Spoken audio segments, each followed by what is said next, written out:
Usap-usapan ngayon ang isang artikulo ng Time Magazine na nagsabing banidoso at masyado daw nakatuon sa sarili ang henerasyon ngayon.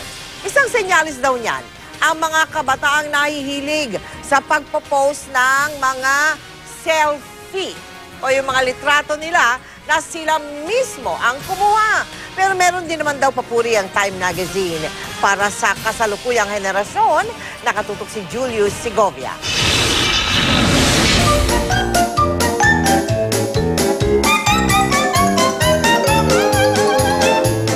Kung in ka sa Facebook, Twitter at Instagram, di na bago sa iyo ang mga selfie.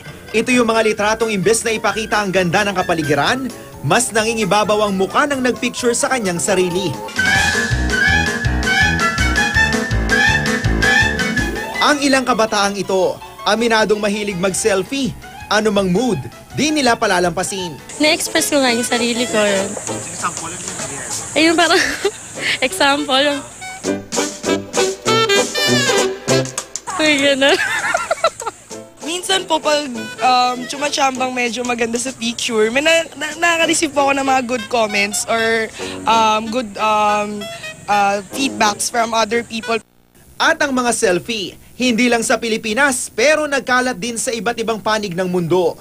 Sa cover story nga ng Time Magazine itong Mayo, itinampok ang tinatawag na the me, me, me generation.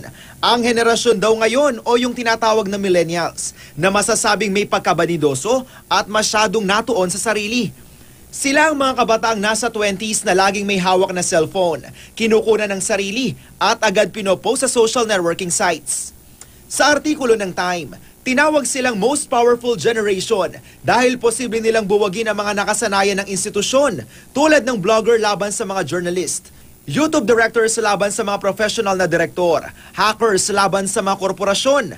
Ayon sa isang sociologist, likas naman daw sa lahat ng tao ang pagiging narcissist o yung nakatuon ng atensyon sa sarili. Ang pagiging narcissist ay prevalent naman yan sa kahit anong panahon. Siguro, sa kanyang statement na tatlong me, me, me, me, ibig sabihin lang siguro na yung mga taong may ganong klaseng narcissistic tendency na ma-magnify ng mga social networking mediums natin ngayon. Yung technology magnifies narcissistic tendencies. Pero ang mga Pilipino, sa pangkalahati hindi naman daw kulang sa pansin. If you look at the demographic profile, most sa kanila ay mga anak ng OFW, yung mga magulang na sa ibang bansa. So, the social networking site becomes an active way for them to communicate what is happening in their lives. Si Katrina, nahilig sa picture taking noong 13 taong gulang pa lang. Gusto raw niyang maging connected sa mga kaibigan at kaanak abroad. Kaya pati hairstyle maski kulay ng nail polish, pinopost niya. Pero di raw lahat natutuwa sa mga pinopost niyang selfie photos. Una, ma-hurt ka, pero siguro we just have to take it as a constructive criticism, kumbaga. Kasi you can please everybody naman eh. Kaya kung ayaw nyo, wala akong magawa. Ika nga ng ilang eksperto, lahat ng bagay kahit pa maganda ang intensyon, pag sobra na, sumasama sa paningin ng iba. Hindi naman daw masamang mag-selfie, basta alamin lang ang limitasyon at hangganan sa pagpo-post ng mga larawan. Pero ayon sa artikulo ng Time Magazine, bagamat narcissistic daw ang henerasyon ngayon, napaka-optimistic o positibo raw ang pananaw nila sa buhay. Innovative din sila o nakakaisip ng mga bagong solusyon.